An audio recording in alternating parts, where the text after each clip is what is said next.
Hi there, mommies. Welcome back to our first time mommy video diary. I'm in my car at a shopping center.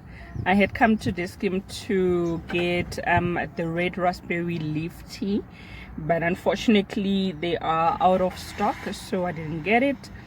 But I did manage to get my energy bars, a box of 6 energy bars. I've never seen this brand before. I don't know what it is, but it's from this game, so I trust it, and it's made out of 5 dried fruit.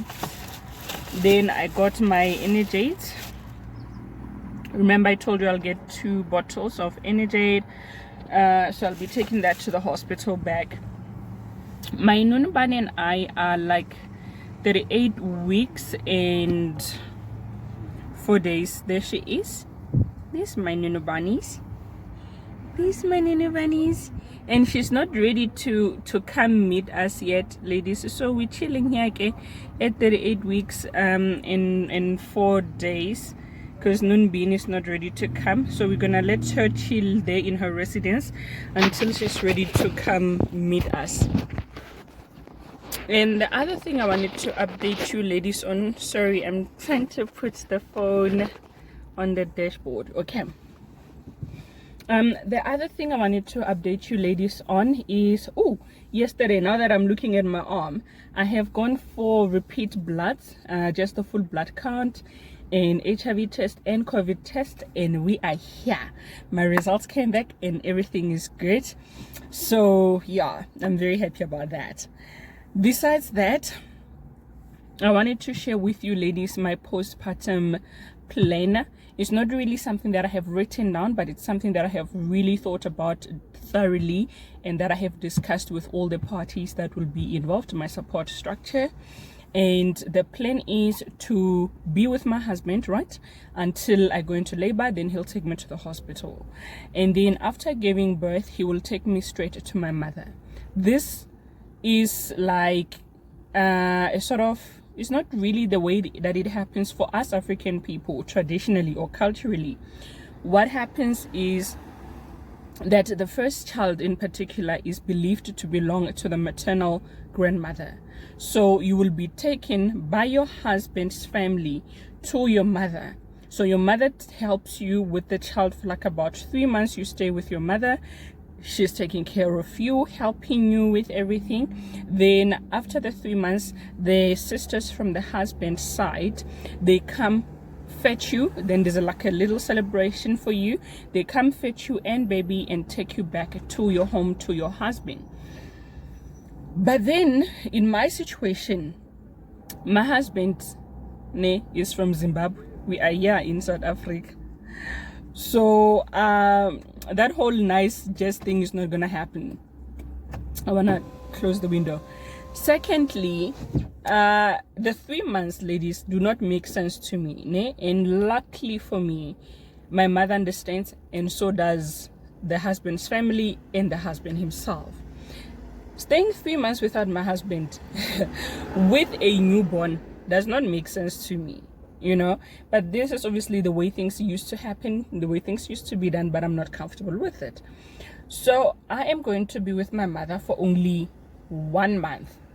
1 month is good enough for me, and within that month my husband will be coming through. Like, we have agreed on 4 to 5 days depending on how busy he is at work. He will be coming to see us because my mom is like 20-30 minutes away from us, so she's not that far. So husband will be able to come as often as possible to see us, to spend some time with us, to bond with baby as well, which is very important to me. And the reason for the duration, ladies, why it doesn't make sense to me, me and my husband as a couple, we planned our baby together. We conceived the baby together. And the dance was very nice. And we went through the pregnancy together, well, most of the parts together as a couple. So I don't understand why when baby comes, we must be separated for a whole 3 months. My husband must be absent. I don't get it. I don't understand it. So I want him actively involved from the beginning, and that is why I will only be with my mother for a month. And then from there, me and my husband must go through the uncertainty of parenting together. I get it, we are both new in it. So we must go through everything together. And beyond him being actively involved in his child's life, I want the intimacy to still be there. We will not be having sex, right? Perfect, makes beautiful sense, because my body has to recover, I need to heal, I need to be comfortable with everything, and I'm okay with that. However, the intimacy between us as a couple is still important to me, and that is why I need us to be together. You know, we can look at each other and talk, you know, we can cuddle, you know, I can share my fears and my anxieties with him face to face, with him there. I can get a hug, I can get a cuddle whenever I need to, you know, and I want him to also be there to see certain moments with the child and understand why I am feeling certain way that I will be feeling, that I might be feeling. Because, you know, it's very nice and it sounds really, really great that we can have supportive partners. But the truth of the matter, I feel to an extent, now I'm opening the window because I'm getting hot. The truth of the matter is the child belongs to the woman, unfortunately. I'm the one who is going to have an instinct to get up because my child is crying in the middle of the night. I'm the one who has to breastfeed. I'm the one who is going to be giving more attention to baby and who is going to have more of a bond, for a lack of better words, with the baby, right? That said, my husband will be there. Okay. So when I'm feeling crampy, ladies, or I'm feeling whatever that may not be pleasant for him, I need him to be there to see the moment so that he can understand better, so that he can understand how to be supportive to me as his partner, as his wife, so that he can understand why he needs to give me a random cuddle so that I can feel better. So that intimacy for me is very important. And that is why I'm not spending 3 months away from my husband with a newborn. Another thing is we have agreed now to have a helper. So the lady will come once a week just to do like a nice spring clean, do the ironing. I mean, we have a washing machine, so I'm sure I'll be able to do the laundry. But the lady will come do the ironing, clean the house, you know, move certain things around and make sure that there's proper cleaning that I may not still be able to do.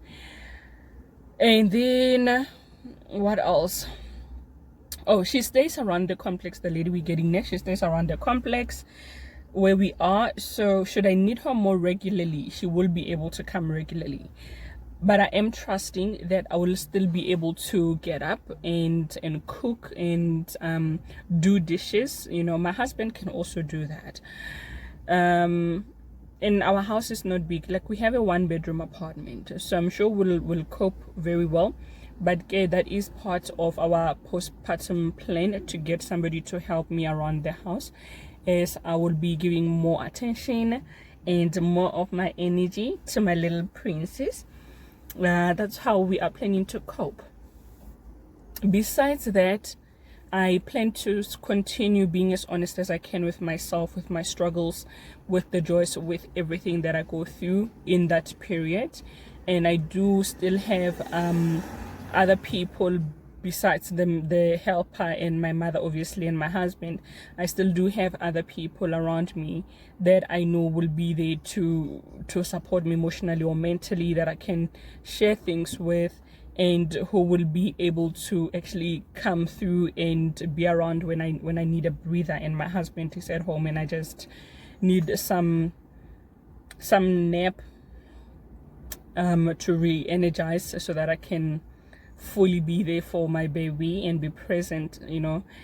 And then what else? So that is my postpartum plan in a nutshell, ladies. And I hope that if you also have a plan, or if your plan includes going to spend time with your family, that you are around people who respect that you have an opinion as a new mother, and that you are the new mother in the situation, and that you need to be comfortable with what you are doing and with what's happening with your baby.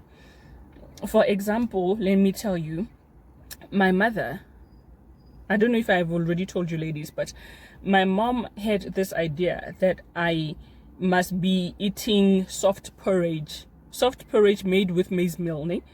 Soft porridge for the first 10 days, not just for breakfast, all day long, for breakfast, for snack, for lunch, for dinner. I must be having soft porridge. And the theory is it will help produce more milk, and it will also help keep my stool very soft.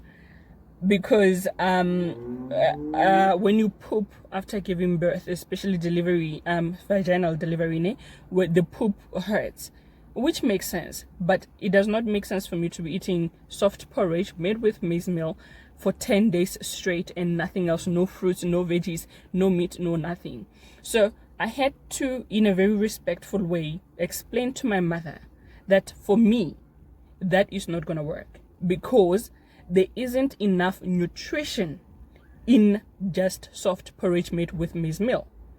And that if I'm not getting enough nutrition that I need, that it means that my baby will be having milk that is also not really packed with the nutrients that she needs from my breast milk. Ne?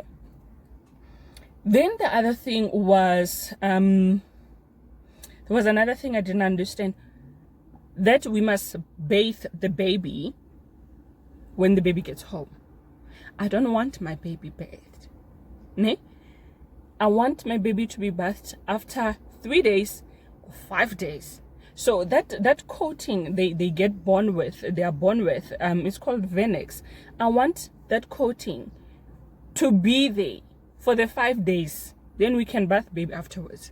Reason being, that is believed to keep baby warm. That is believed to be very protective to baby, to have antibodies and to be good for baby while baby adjusts to the outside environment. So I don't want the coat taken away by dipping the baby in water. I don't want that happening. So it's another thing I had to explain to my mother. And luckily for me, again, she did understand. I explained to her nicely and she did understand. So I hope that whatever your situation will be postpartum, that you're surrounded, by people who will respect your way of wanting to experiment and do things as a new mother with your child. It's your child after all. These people are there to help us, to support us, to guide us, but not everything they believed from 1920 or from back then in their day will be comfortable or will actually make sense to us. So I wish and hope for you that you have people who will understand and respect that without feeling disrespected, ne? And without feeling like they shouldn't be there. Because the whole support from our parents, I believe, should also be emotional and mental. So you don't want somebody that now we must be having arguments over what we're supposed to be doing, over what's okay and what's not okay. They should support what feels okay to you and what feels comfortable for you. As long as it's not harmful to baby, as long as it's not harmful to you, then they should be open enough to support you and allow you to actually do things the way that you feel most comfortable. And that is my wish and my hope for you, mummies. Until I see you again, keep well, keep enjoying your journey, and remember that you are magic.